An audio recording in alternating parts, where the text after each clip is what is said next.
guys, I'm Mari K. So, seen this on the internet several times. My daughter sent it to me in a picture and I'm gonna try it. So, cake mix, Sprite, here goes nothing.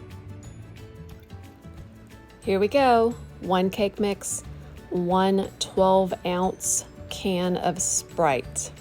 I'm going to mix that up, make sure it's nice and incorporated, putting it in a bundt pan, 350-degree oven, 45 minutes, voila. Icing, 1 cup of powdered sugar, 2 tablespoons of milk, 1 teaspoon of vanilla extract, and done. Let's see. It's very crumbly, I will tell you that. Icing on top.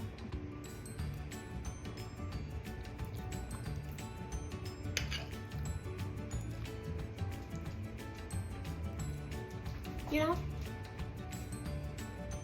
it tastes okay, but